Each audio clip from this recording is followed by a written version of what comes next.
자, 할렐루야. 자, 반가워요, 여러분. 한 주 잘 지냈어요? 뭐야, 못 지냈어? 재호가 잘 지냈지? 감사합니다. 자, 우리 자리 정도 좀 하자. 네. 오랜만에 오니까 감을 좀 잃은 것 같아. 자, 우리 뒷자리에 앉은 친구들 좀 일어서 목사님 기준으로 우주 자리부터, 자, 우주 라인부터 한번 저기 찬이 라인까지 포함이야. 우주 찬이 라인만 뒤쪽으로 일어서, 그래서 앞쪽으로 좀 와봅시다. 내가 너희들 너무 보고 싶어서 그래. 자, 앞쪽에 빈자리 많거든요. 앞쪽으로. 자, 오케이. 앞쪽에 빈자리를 좀 채워주세요. 쭉쭉쭉. 나 너희가 보고 싶어. 일주일 못 봤더니 어우, 자, 미치는 줄 알았어. 보고 싶어가지고. 자, 반가워요. 우리 혜림이 너무 보고 싶었어. 잘 지냈지? 그래. 좋아요. 감사합니다. 오케이. 땡큐. 오케이. 자, 승재 보고 싶었고. 자, 오케이. 한별이 너무 좋아. 한별 거기 앉자 그냥. 그래, 거기 앉아. 준서야, 거기 앉아. 오케이. 그래, 좋아요. 자, 좋습니다. 아유, 동우야 잘 지냈지? 그래요. 좋아요. 가까이서 보니까 너무 좋네. 너무 좋아요. 자, 여러분, 우리 한번 더 인사해볼까? 할렐루야. 할렐루야.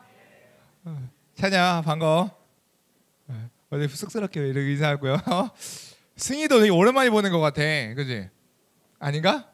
그래요. 내 마음은 일주일이 너무 컸나 봐. 자, 여러분, 지난주 목사님이요, 저기 스위스에서 새벽 몇 시였지? 새벽 4시였나 3시였나? 그때 일어나가지고요, 여러분 예배 드릴 때 같이 일어나서 드렸어요. 와. 근데 정우진 목사님 나오셔서 말씀을 시작하기 전에 혼나는 친구 2명이 있던데.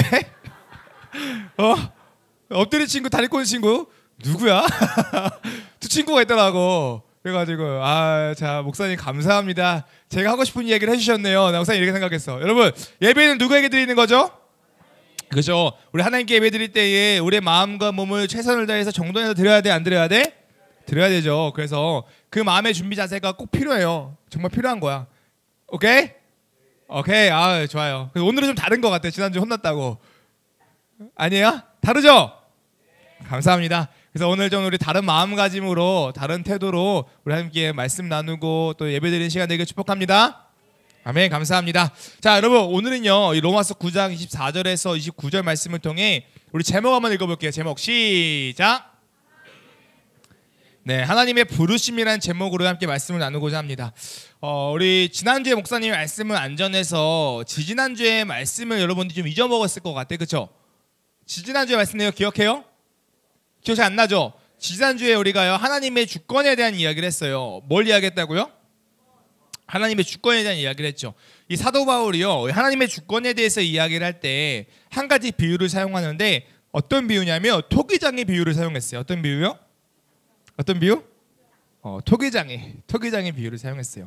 목사님이요, 21절 한번 읽어줄 테니까 잘 들어봐요. 21절이요. 읽겠습니다. 자, 시작. 토기장아, 나 혼자는구나. 자, 읽을게요. 자, 들어보세요. 자, 토기장이가 진흙 한 덩이로 하나는 귀 있을 그릇을, 하나는 천 있을 그릇을 만들 고난이 없느냐라고 이야기해요. 그러니까 여러분, 이 토기장이에게 권한이 있다 없다? 있다 없다? 있다라는 거예요. 어떤 권한이 있다는 거예요? 그죠? 마음대로 만들 권리가 있다는 거예요. 뭘로요? 토기를요, 그릇을요. 그러니까 어떤 그릇을 천이 쓰게 만들 권리도, 또 귀하게 쓰게 만들 권리도 누구한테 있다? 토기장이. 와, 한별아 짱이다. 너 지난주 혼났니 혹시? 너 아니야? 알았어요. 토기장이에게 있다라는 거예요. 여러분, 이 사도 바울이요, 이 토기장이 비유를 사용한 데는요, 명확한 이유가 있어. 왜 사용했을까요? 이와 같은 권리가 누구에게 있다? 하나님에게 있다라는 거예요. 그러니까 하나님께서 구원할 자를 택할 그 권리가 누구에게 있다? 하나님에게 있다라는 거예요. 그것이 우리가 그거 앞에 불의하다라고 이야기할 수 있다 없다? 없다라는 거죠. 진짜 안 혼났어? 알았어요. 없다라는 거예요. 그래서 여러분, 우리는 하나님의 주권 앞에 불의하다라고 이야기할 수 있어요, 없어요? 없다라는 거예요. 여러분 그런데요. 지지난주에 말씀을 나누면서 우리가 이러한 하나님의 주권을 인정함에도 불구하고 우리 마음 가운데에 때로는 불편한 감정이 들 때가 있어요, 없어요? 있죠. 있다란 말이에요. 왜 될까요?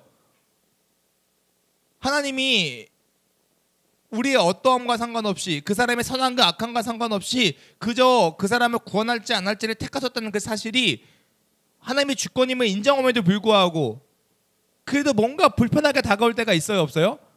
있다라는 거예요. 그 이유가 뭐라고 했죠? 우리가 하나님의 뭘 오해해서? 창조 행위를 오해해서라고 얘기를 했죠. 그럼 하나님의 창조 행위와 인간의 창조 행위를 같다고 볼 수 있어요, 없어요? 없어요. 근데 우리 인간들이 하나님의 창조 행위를 온전히 이해하지 못하기 때문에 인간의 창조 행위를 가져와서 하나님의 창조 행위를 이해하려고 하다 보니까 그 사실 때문에 우리가 불편함이 우리 마음 가운데 온다 안 온다? 온다라고 이야기를 했었죠. 여러분 인간의 창조 행위는요, 돌이켜 볼게요. 그 만들어진 그 창조물의 자율성을 부여할 수 있어요, 없어요? 없어요. 여러분 이 목사님이 가지고 있는 이 아이패드가 자율성이 있어요, 없어요? 없어요. 그렇죠? 하지만 여러분 하나님 만드신 인간에게는 자율성이 있어요, 없어요? 있어요. 이처럼 하나님의 창조 행위와 인간의 창조 행위는 같다. 집중하고 있어요. 같다. 다르다라는 거예요. 여러분 그래서요. 하나님의 주권적인 선택을 이야기하면 마치 하나님이 인간에게 부여하신 이 자율과 모순되는 것처럼 느껴질까 안 느껴질까? 느껴진다라는 거예요. 그래서 뭔가 마음이 불편해지는 거예요. 하나님께서 분명히 우리를 인간을 창조하실 때 뭘 주셨어요? 자유의지를 주셨죠. 그런데 그 자유의지와 상관없이 뭘 한대요? 선택을 한다고 하니까 마음에 불편함이 오는 거예요. 그 자유의지가 해결되지 않으니까. 여러분 그런데요, 이 문제에 대해서 목사님이 이야기했죠. 하나님의 창조와 그에 따른 하나님의 섭리는 인간의 자율성을 제한하지 않는다? 제한하지 않는다라는 거예요. 그래서 지난주에 이렇게 이야기했어요. 하나님의 필연성이 인간의 우연성을 제한하지 않는다라고 이야기했어요. 목사님 상태가 좀 이상해 보이죠, 얘들아? 좀 이상해 보이죠? 시차 적응이 안 됐어 아직. 어제 1시간마다 깼어요. 내가 어제 9시, 저녁 9시에 누웠거든요. 9시가 아닌가? 10시인가? 어쨌든 누웠어요. 좀 일찍 누웠어요, 평소보다요. 근데요 1시간마다 깨는 거예요. 11시에 깨고 12시에 깨고 1시에 깨고 2시에 깨고 3시에 깨고 4시에 깨고 5시에 깨고 6시, 진짜 거짓말로 1시간마다 깼어요. 6시에 깨고 그리고 나왔어요. 그러니까 잠을 못 잤어요. 근데 웃긴 건 뭔지 알아요? 깰 때마다 사모님이 같이 깨 있어. 둘 다 같이 잠을 못 자고 막 그러고 있었어요. 그래서 상태가 좀 이상해도 이해해 주세요. 발음이 막 꼬여 지금. 그래서 좀 이해해 주세요. 알아들을만 하죠? 이해할만 하죠? 이거 맞다. 이거 애들이 뭐냐면 여러분 휴대폰 잔뜩 사온 거예요. 이따가 예배 시간에 좀 말씀 잘하면 이렇게 나눠줄게요. 이런 거 하리보 막 잔뜩 사왔고요. 여러분 모네라는 작가 알아요? 그 작가 공책이에요. 그 전시장 갔다가 공책 이거는 이제 파리에 가면 유명한 미술관들이 많잖아요. 그 중에서 오르세 미술관이라는 데가 있어요. 그 미술관 연필 좀 몇 개 사왔어요. 근데 목사님 가는 곳곳마다 너희들이 생각하는데 뭐가 필요할까 모르겠는 거야. 그래가지고 일단 뭐 그냥 맛있는 거 이거는 프랑스밖에 없대요. 하리보인데 스머프 젤리? 아쉬워할까봐 2개 사왔어요. 그리고 뭐 여러 가지 있는데 뭐 되게 많아요. 이거는 이게 키링 혹시 가방에 걸면 이쁘지 않을까 싶어서. 이거는 포지타노에서 하는 레몬 무슨 비누래요. 어쨌든 이따가 한 개씩 나눌게요. 그리고 여러분을 위해 더 준비한 거 있어요. 어제 밤 늦게까지. 뭘까요? 말씀. 더 좋은 거 준비했으니까 들을 준비 됐죠? 이거보다 더 좋은 거 준비했어요. 이거 잽도 안 돼. 들을 준비 됐죠? 설레죠? 오케이, 돌아와서 여러분 그래서요 하나님의 그 필연성은 인간의 우연성을 제한할 수 있다 없다? 없다라는 거예요. 그래서 하나님의 이 주권자 선택이 우리의 자율성을 제한하는 것이 아니라는 거예요. 그래서 그것 때문에 우리가 불편할 필요가 있어요, 없어요? 없다라는 거예요. 그래서 우리가 이러한 사실을 이해할 때 우리는 하나님의 주권적인 선택 앞에 우리의 자율성이 제한되었다라는 어떤 불편한 감정보다는 어떤 감정이 들어야 되냐면요. 나의 미숙함마저도 하나님의 선하심으로 선하게 이끌어 가시는 그 은혜에 감사하게 되는 마음이 우리에게 들어야 된다라는 거예요. 그래서요. 우리 믿음의 선배들이 이해할 수 없는 신앙의 모습을 우리에게 보여요. 기도할 수 없을 때 그들은 어떻게 해요? 기도하고. 찬양할 수 없을 때 어떻게 해요? 찬양하고. 그와 같은 일들이 일어나는 거예요. 왜요? 하나님의 그 필연적인 그 섭리가 우리의 인간의 자율성을 제한하지 않은 채로 선하게 우리를 이끌어가는 사실을 믿기 때문에. 그렇기 때문에. 그래서 그들은 노력하고 애써 살아가면서도 그 노력과 애씀 가운데 실패할지라도 좌절하지 않고 감사하고 기뻐할 수 있었다라는 거죠. 이것이요. 지지난주까지 우리가 나눴던 내용이에요. 여러분 그리고 오늘은요. 지지난주에 나눴던 그 말씀과 이어지는 내용인데요. 한번 이제 오늘의 말씀을 좀 천천히 살펴볼게요. 까먹었을까 봐 한번 돌이켜 본 거예요. 자, 우리 24절 한번 읽어보겠습니다. 24절 읽겠습니다. 자, 읽을게요. 준비 시작.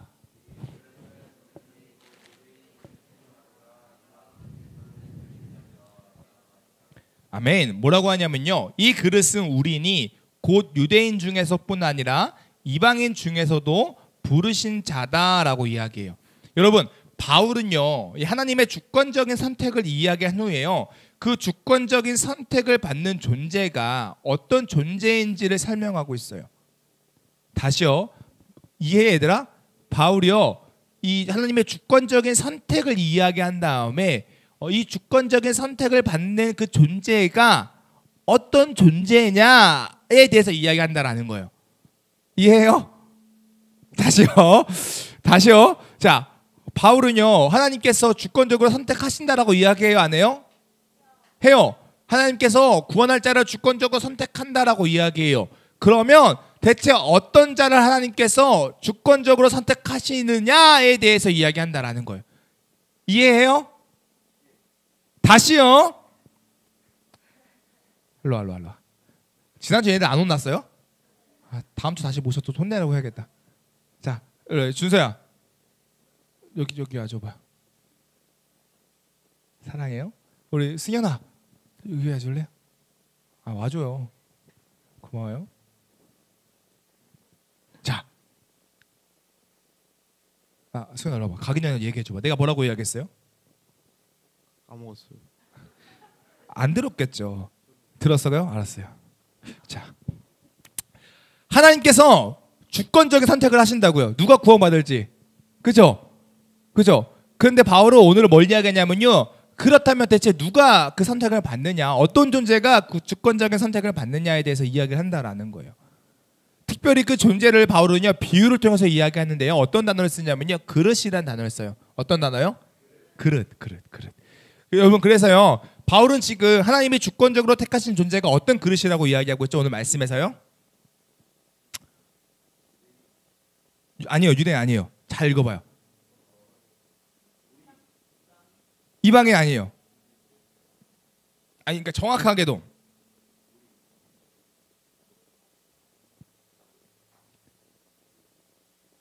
우리인데 우리가 어떠한 자예요?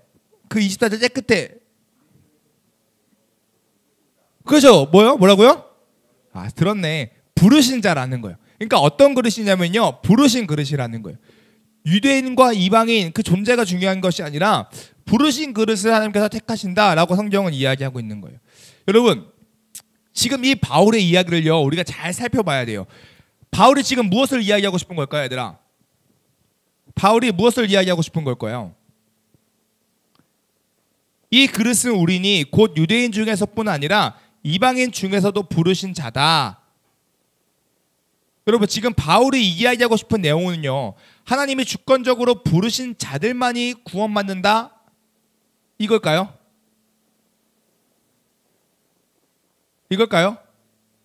바울이 지금 이 24절 말씀을 통해서 강조하고 싶은 내용이 하나님이 주권적으로 부르신 자들만 구원받아 라고 하는 이런 이야기일까요?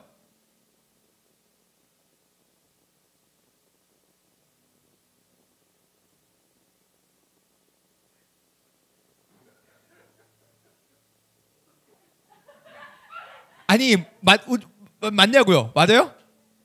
확실해요?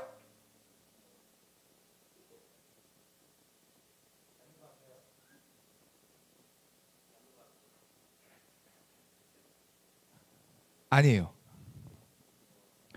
그러니까 여러분 아니란 말은 이 말이 틀렸단 말이 아니란 소리예요. 그러니까 이 말도 맞아.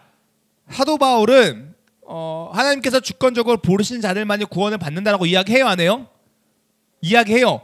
그러나 여기서 더 강조하고 싶은 부분이 그게 아니란 소리예요. 그러니까 그 말이 틀렸다는 말이 아니라 그 말도 맞는데 지금 바울이 24절을 통해서 이야기하고 싶은 부분이 다르다라는 거예요. 그럼 뭘까요? 뭘 이야기하고 싶은 걸까요? 바울은 더 어떤 이야기를 강조하고 싶은 걸까요? 뭐라고 한별아? 구원에는 뭐라고요? 구원에는 뭐가 없다? 국경이 없다. 비슷해요. 구원에는 뭐가 없냐면 범위가 없다라는 것을 이야기하고 싶은 거예요. 그러니까 구원에 대한 하나님의 그 부르심의 범위에 대해서 이야기를 하고 싶은 거예요. 잘 들어봐야 되나? 부르심의 범위 뭐라고요? 부르심의 범위에 대해서 이야기를 하고 싶은 거예요. 그러니까 하나님께서 대체 어떤 자들을 부르시냐의 문제에 대해서 바울은 더 이야기하고 싶은 거예요. 쉽게 이야기하는 거 하면 이거예요. 하나님께서 누군가를 택하실 때에 누군가를 하나님의 자녀로 부르실 때에 그러니까 부르신 자만이 구원을 받는데 그 부르실 때에 잘생긴 사람을 부르실까 못생긴 사람만 부르실까 키 160에서 165 사이에 있는 사람만 부르실까 170에서 175 사이에 있는 사람만 부르실까 목사님에 속하는 170 5.3에서 180 190에 있는 사람만 부르실까 이랬던 구원의 범위에 대해서 이야기를 하고 싶은 거예요. 바울은 지금요. 여러분 왜 바울은요 이 부르심의 범위에 대해서 이야기하고 싶었던 걸까요? 이 부르심의 범위에 대해서 오해하고 있는 사람이 있기 때문에 없기 때문에? 그렇죠. 있기 때문에 이야기하고 싶은 거예요. 누가 오해라고 했었을까? 아니요. 이 로마서 누가 썼죠? 그렇죠. 유대인 맞아요. 근데 어디 교회에 있는 어디에 있는 그렇죠. 로마에 있는 어떤 교회? 로마 교회. 그렇죠. 그 사람들에게 썼어요. 그렇죠. 로마에 있는 요 로마 교회에 방금 뭐라고 했죠? 부르신 자. 그렇죠. 유대인들. 누가 유대인이라고 했는데 누가 유대인이라고 했죠? 그래요. 내가 시차 적응이 안 끝났나 봐. 저거 분명 들렸는데 어디서? 안 했어요? 아무도 이야기 안 했어요? 누가 했죠? 재혁이가 했어요? 아니에요. 어쨌든 여러분 이 말씀은요. 로마에 있는 로마 교회 유대 그리스도인들에게 쓴 말씀이에요. 그렇죠? 그러니까 그들이요. 이 부르심의 범위를 오해했어요? 오해하지 않았어요? 오해했다라는 거예요. 그들은 어떻게 오해했을까? 어떻게 오해했을까? 맞아요. 생각 뭐라고요? 유대인 한정 맞아. 그들의 그 부르심의 범위를 유대인으로만 한정을 했던 거예요. 하나님께서 택한 자만이 구원을 받는데 그 택한 자가 누구냐? 하나님의 부르심을 받은 자인데 그 부르심을 받는 자들의 범위는 이방인 될 수 없고 어디에 한정된다? 유대인에 한정된다라고 이야기를 하는 거예요. 유대인에 한정된다. 여러분 그래서요. 이 이방인들에게는 기회가 없다라고 이들은 생각했던 거예요. 그래서 이 바울은 이들의 생각을 깰 필요가 있었어요. 그래서 몇 주 전에 이야기했죠. 육적인 이스라엘이 참된 이스라엘이다? 아니다라고 바울이 이야기 한번 했었죠. 여러분 그러면 우리가 생각을 해야 돼요. 성경이 이야기하는 이 부르심의 범위는 대체 뭘까요? 바울이 이야기하고자 하는 이 부르심의 범위는 대체 뭘까요? 뭘 것 같아요, 얘들아? 그 부르심의 범위가 어디까지일 것 같아? 믿음? 소망? 사랑? 뭐 다 나와요. 우리 25절과 26절 한번 읽어볼까요? 25절과 26절 한번 읽어보겠습니다. 읽겠습니다. 자, 시작.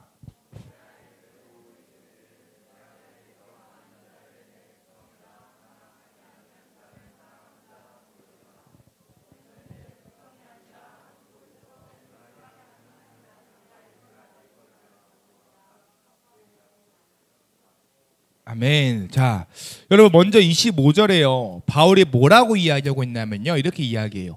호세아 글에 이렇게 적혀 있는데 내가 내 백성 아닌 자를 내 백성이라 사랑하지 아니한 자를 사랑한 자라 부르리라 이렇게 적혀 있어라고 이야기해요. 여러분 지금 바울이 이렇게 이야기하고 있는 거예요. 무슨 말하고 있는 거예요? 무슨 말하고 있는 거예요? 마땅히 하나님의 백성이라고 부름을 받을 수 없는 그 자가 뭐가 된대요? 하나님의 백성이 된대요. 마땅히 사랑받을 수 없는 그 존재가 하나님의 사랑을 받는 자가 된다라고 이야기하고 있는 거예요. 여러분 이 말의 의도가 뭐예요? 너희도 구원받을 수 있다. 그렇죠? 근데 여러분 앞에서요 바울이 뭘 이야기하고 싶은 거죠? 부르심의 범위에 대해서 이야기하고 싶으면서 그거에 대해서 이야기하려고 누구의 글을 가져와요?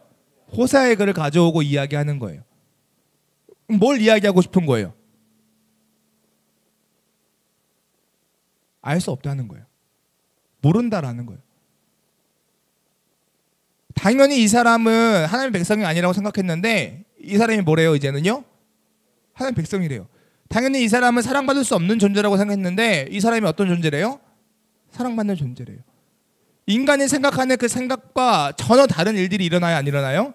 일어난다라는 거예요. 그러니까 너가 생각하는 그 부르심의 범위가 틀렸다. 우리는 그 부르심의 범위를 알 수 있다 모른다? 모른다라고 바울은 계속 이야기하고 싶은 거예요.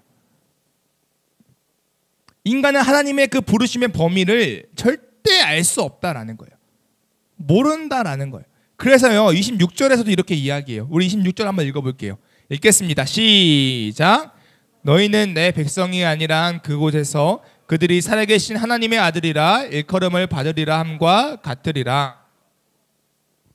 여러분 26절에서 뭐라고 이야기하냐면요, 너희는 내 백성이 아니란 그곳에서 그들이 살아계신 하나님의 아들이라 일컬음을 받으리라 함과 같다라고 이야기해요.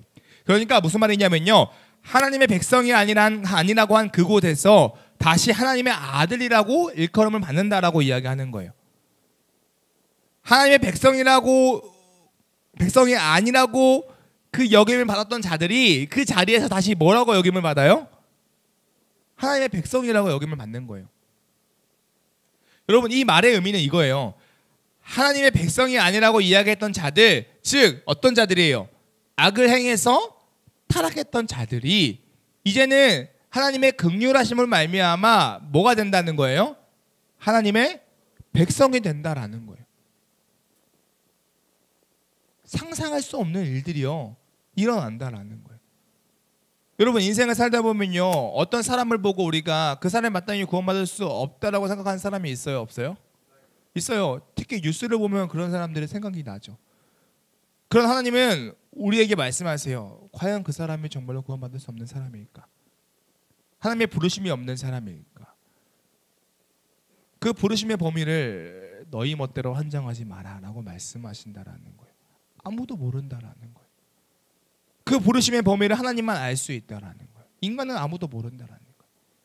여러분들 이와 같이 악한 행위를요 유대의 그리스도인들이 행했어요. 야 이방인들 저 타락한 사람들이 어떻게 하나님의 백성이 되겠어?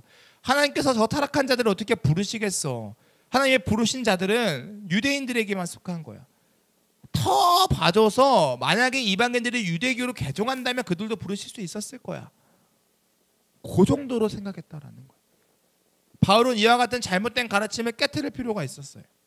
그래서 이와 같은 이야기를 하는 거예요. 유대인 너희뿐만 아니라 이방인들도 하나님의 택한 부르심의 범위에 들어간다. 왜냐하면 유대인들만이 하나님의 부르심의 범위라고 우리는 이야기할 수 없기 때문에, 그 하나님의 부르심의 범위를 인간은 알 수 있다 없다? 없기 때문이다 라고 이야기하는 거예요. 여러분 그래서 이와 같은 바울의 주장이요 27절과 28절에도 계속 이어져요. 목사님이 지금 코가 막혀가지고 발음이 안 새네. 계속 도와주세요. 우리 27절 28절 한번 읽어주세요. 자 읽을게요. 시작.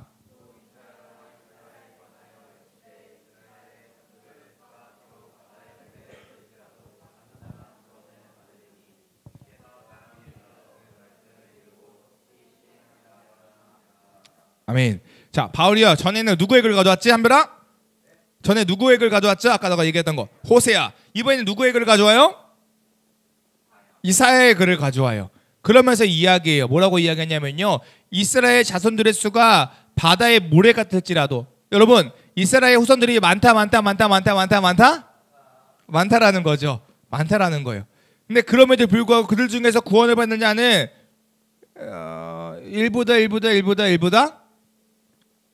일부다라고 이야기해요. 왜냐하면 남은 자들이라고 이야기하거든요. 그 모든 자들이 구원받는 것이 아니라 그들 중에서 어떤 자들만? 남은 자들. 그들 중에서 남은 자들 일부만 하나님의 그 택한 그 부르심을 받는 자들이다 라고 오늘 말씀은 이야기한다라는 거예요. 여러분 무슨 말이에요? 무슨 말이에요? 그 부르심의 범위가 한정되었다라는 거예요. 아니, 부르심의 범위가 모른다라는 거예요. 한정되지 않았다라는 거예요. 너희들이 생각하는 것처럼 유대인만으로 끝나지 않는다라는 거예요. 즉 하나님의 부르심의 범위는요, 인간의 생각으로 제한할 수 없다라는 것을요 이야기하고 싶은 거예요. 자, 사랑하는 중도부 친구들, 자 볼게요. 이제 목사님이요. 여러분, 이 말씀이 주는 교훈이 뭘까요? 성경은요, 얘들아, 성경은요 2000년 전의 이야기가 아니에요. 지금 오늘 여러분들에게 주신 하나님의 말씀이에요. 여러분들의 삶 가운데 충분히 적용하고 여러분의 삶 가운데 충분히 힘을 주게 하시는 하나님의 말씀이 이 성경이에요. 그렇다면 오늘 로마서 9장 23절부터 29절의 말씀을 봤는데 이 말씀 가운데 하나님께서 여러분들에게 무엇을 말씀하시고자 하는 것일까요? 여러분들은 지금 이 말씀을 들었잖아. 오늘 이 사도 바울의 말의 이야기가 어떤 의미인지 들었잖아. 이 말의 의미가 여러분의 삶에 어떻게 와닿아요? 어떻게 적용될 수 있을까요? 하나님이 부르시면 범위에 제한이 없대요. 여러분, 이게 여러분의 무슨 상관이에요? 아멘. 어떤 친구는 그 말씀을 통해 소망을 얻는 거예요. 아, 그렇다면 나도 받을 수 있는구나. 나는 보잘것없고 나는 연약하고 나는 정말로 부족해서 하나님이 날 사랑하실까라는 의구심이 들었는데 그 부르심의 범위는 제한이 없고 그 부르심의 범위는 내가 알 수 없다면 하나님의 마땅히 사랑하지 않을 자도 사랑하시고 하나님의 백성이 아니라고 이야기했던 악을 행하던 자도 긍휼하심으로 말미암아 하나님의 백성이라고 하신다면 아, 나도 그 부르심의 범위에 들어갈 수 있구나 라는 소망을 얻을 수 있겠죠. 또요, 여러분, 이 말씀이 여러분의 어떤 교훈을 주나요? 어떤 그 마음의 울림을 갖다 주나요? 여러분, 말씀의 시간, 설교의 시간은요, 이것을 우리가 자꾸 생각하는 시간이에요. 여러분의 삶 가운데 적용하는 시간이에요. 고민해봐야 돼. 이게 나하고 무슨 상관이지? 이게 내 삶에 어떻게 적용될 수 있지?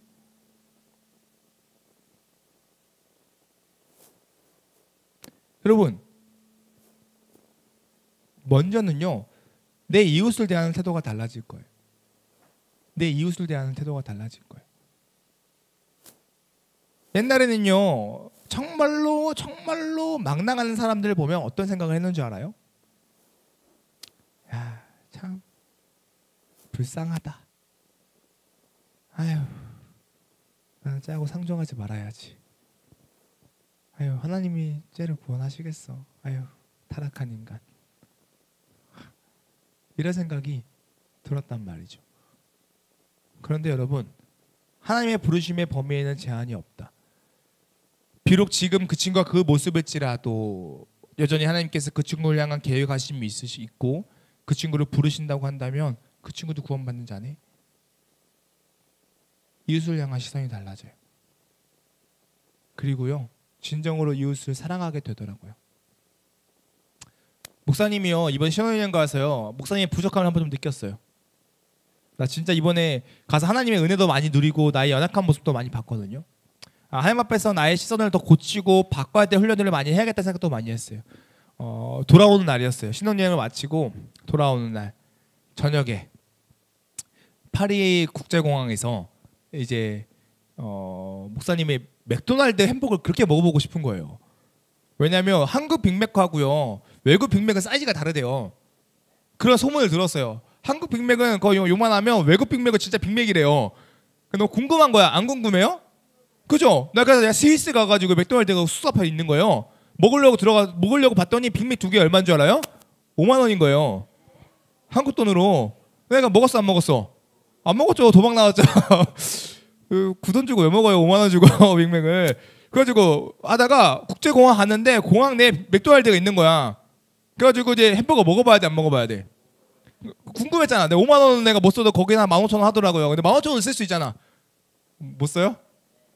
그래, 좀 아깝긴 해. 여기 한국이 훨씬 싸잖아, 그렇지? 그래도 쓸 수 있잖아. 그래가지고 갔는데 빅맥을 먹으려고 하는데 상하이 스페이시가 있는 거야. 한창 느끼한 거 많이 먹어가지고 매운 게 좀 땡길 때잖아. 그래서 그걸 좀 시켰죠. 시켜가지고 먹는데 목사님 이제 우측 앞편에 백인 가족이 햄버거를 먹고 있었어요. 근데 되게 너무 여자하고 남자하고 먹는데 너무 막 암냠암냠 먹는데 너무 귀여운 거야. 너무 예뻐요. 나는 징그럽지만 걔네 진짜 예뻤어, 얘들아. 너무 사랑스러운 거야 가지고 아내하고 너무 귀엽다 가지고 막 보고 있다가 근데 옆에 테이블을 봤는데요. 옆에 테이블은 흑인 가족이 먹고 있었어요. 근데 목사님 어떤 마음이 들었냐면요. 안쓰럽다 라는 마음이 드는 거예요. 그래서 내가 왜 그러지? 했더니요. 그러니까 목사님 마음에 선입견이 있었어요. 여러분 우리가 백인의 어떠한 가족을 보면 그냥 되게 부유해 보이고 행복해 보이잖아. 근데 뭔가 흑인의 가족을 보면 그냥 어려운 삶을 살 것 같은 선입견이 나에게 있던 거예요. 그걸 보면서 내가 왜 이러지? 내가 왜 이런 잘못된 생각을 갖고 있지? 이 생각이 확 드는 거예요. 그러면서 어떤 생각을 했냐면요. 내가 왜 그랬을까? 내가 왜 이런 마음이 들었을까? 고민하다가요. 이런 생각도 했어요. 목사님이 지금 뭐 이제 기아 대책이나 이런 그런 후원을 하고 있거든요. 후원을 하고 있는데 내가 후원하는 아이가 여자아이가 한 명이 있는데 그 친구도 흑인이에요. 그러니까 그런 구호 어떤 활동들을 보면 보통 나와서 광고하는 모습들이 다 대부분 흑인 아이들이었던 것 같아. 그런 이미지들이 나에게 계속 쌓여서 나도 모르게 그런 선입견을 가지고 있더라고요. 아 이거 잘못됐다. 그런 시선을 바라보면 안 되겠다. 입장 바꿔서. 근데 이런 이야기를 우리 교회 그 부목사님들하고 이야기 나눴어요. 아 내가 이런 잘못된 선입견을 가지고 있었다. 나 좀 충격이었다. 하니까 했더니 그 목사님들 이야기하더라고요. 흑인들이 제일 불쌍하게 보는 인종이 누군지 알아요? 누군지 알아요, 얘들아? 우리들이래요. 흑인들이 제일 불쌍하게 보는 인종이 바로 우리 아시아계 사람들을 그렇게 불쌍하게 본대요. 서로 불쌍하게 본 거야. 나도 흑인들 불쌍하게 보고 흑인들도 아유 와가지고 고생하네. 햄버거 하나 먹고 있네. 나를 이렇게 봤을 것 같아요. 이런 얘기 해주더라고요. 그래서 참 내가 교만했다 이 생각 많이 했어요. 여러분 근데요 우리의 시선이 이렇게 잘못될 수 있다라는 거예요. 하나님의 부르심의 범위는 제한이 없어요. 지금 옆 친구 뒷친구 지금의 모습이 중요한 게 아니라요. 여전히 하나님께서 그들을 부르실 수 있다라는 그 사실이 너무 중요하다라는 거예요. 그러면요 우리는 옆 친구들 대하는 그 우리의 삶의 태도가 달라질 수밖에 없다라는 거예요. 더 사랑하고 더 이해하고 더 배려할 수밖에 없어요. 우리 중도부 공동체가 그렇게 되었으면 좋겠어요. 외모로 판단하는 공동체가 아니라요. 하나님께서 얘를 사랑한다라는 그 사실로 판단하는 공동체. 하나님께서 이 친구를 너무나 사랑하시는 그 사실로 그 친구를 대하는 공동체. 그 공동체가 되었으면 좋겠어요. 여러분 그리고요. 또 목사님이 이 말씀을 준비하면서 우리 삶을 어떻게 조명할 수 있느냐. 우리의 삶이 늘 감사로 살아갈 수밖에 없는 삶이 될 것 같아요. 늘 감사를 고백할 수밖에 없는 것 같아요. 왜냐하면요 바울도요 29절에 이렇게 이야기해요. 우리 29절 한번 말씀 볼까요? 29절 말씀이요. 함께 읽겠습니다. 29절이요. 자 시작. 또한 이사야가 미리 말한 바 만일 만군의 주께서 우리에게 씨를 남겨두지 아니하셨더라면 우리가 소돔같이 되고 고모라와 같으리로다 함과 같으니라. 여러분 29절에 뭐라고 이야기하냐면요. 만군의 주께서 우리에게 씨를 남겨두지 아니하셨더라면 뭐를 남겨두지 아니하셨더라면 씨를 만약에 씨가 우리에게 없으면 우리가 뭐가 된대요? 그죠? 소돔과 고모라가 된대요. 여러분 소돔과 고모라는 어떤 지역이에요? 불타와 망해버린 지역, 하나님의 심판을 받는 지역에 소돔과 고모라라는 거예요. 그러니까 하나님께서 우리에게 긍휼을 베풀지 아니하시고 우리의 삶 가운데 하나님의 그 거룩한 씨를 남겨두지 아니하셨더라면 우리의 삶 또한 소돔과 고모라와 같은 삶이 되었을 거라는 거예요. 하나님의 그 주권적인 선택이 우리에게 있었기 때문에 우리가 소돔과 고모라가 된 것이 아니요 하나님의 거룩한 아들로서 자녀로서 살아갈 수 있었다라는 거예요. 하나님의 백성이 아는 자들이 하나님의 백성이 되고 마땅히 사랑받을 수 없는 자들이 하나님의 사랑을 받는 자가 되었다라는 거예요. 여러분들의 어떠함이 아니라 누구의 은혜 때문에? 하나님의 은혜 때문에. 하나님의 그 주권적인 선택 때문에. 하나님의 그 제한 없는 우리가 다 알 수 없는 그 부르심의 범위를 우리가 알 수 없지만 그 모든 하나님의 그 부르심 때문에 우리가 그와 같은 은혜를 누리게 되었다라는 거예요. 여러분 이와 같은 사실은요. 그 부르심의 범위에 제한이 없다라는 사실은요. 그냥 감사인 거예요. 감사인 거예요. 아, 나도 부르셨구나. 하나님이 없더라면 나의 삶은 소돔과 고모라와 같은 삶이었을 텐데 감사하구나. 그렇게 되는 거예요. 여러분 그래서요 성도의 삶은요 얘들아 성도의 삶은요 행복한 삶이에요. 주님과 함께하는 삶은요 정말로 즐거운 삶이에요. 목사님이 신혼여행 가서요 한마디 했어요. 아내한테요. 뭐라고 얘기했을까요? 교회 가고 싶다. 나 진짜 거짓말 안 하고요. 나도 모르게 하다가 주일날 그랬던 것 같아요. 오전에 새벽에 일어나서 혼자 이게 뭐 침대에 등 둘러놓고 소리 쬐끄맣게 해가지고 이렇게 봤거든요. 네, 누워서 보고 그날 이제 걸어다니다가 교회 가고 싶다. 아이들하고 말씀 나누고 싶다. 그랬더니 보더니 그렇게 좋아? 이러더라고요. 근데요, 여러분 여행하는 것보다요 막 힘들게 돌아다니면 왔거든요. 근데 예쁘긴 예뻐, 멋있긴 멋있어요. 근데요 그 삶보다요 하나님 이야기하고 복음 나누고 성도로서 함께 살아가는 삶이 더 좋은 것 같아요. 진짜 더 좋아요. 일주일은 여행하는 거 좋을 수 있어요. 2주까지는 좋을 수 있어요. 근데 3주도 안 좋을 것 같아요. 힘들어요 좀. 힘들어요. 근데요 하나님과 함께하는 삶은요 평생 좋아요. 영원히 행복해요. 목사님은 간절히 소망해요. 여러분들이요 하나님과 함께하는 영원한 행복한 삶을 누리길 간절히 축복합니다. 그리고 그 영원한 삶 여러분의 어떠함을 누리는 게 아니에요. 하나님이 그와 같은 삶을 여러분 초청하세요. 그게 바로 하나님의 부르심이에요. 여러분 자격 없다고 생각하나요? 아니요. 여러분 멋대로 판단하지 마세요. 그 부르심에는 제한이 없습니다. 우린 다 알 수 없습니다. 그저 하나님께서 여러분에게 부르실 때에 나를 부르셨구나, 나를 사랑하는구나 라고 생각했으면 좋겠습니다. 그렇게 하나님의 사랑을 마음껏 누리는 중동부 친구들에게 소망합니다. 네, 기도드리겠습니다.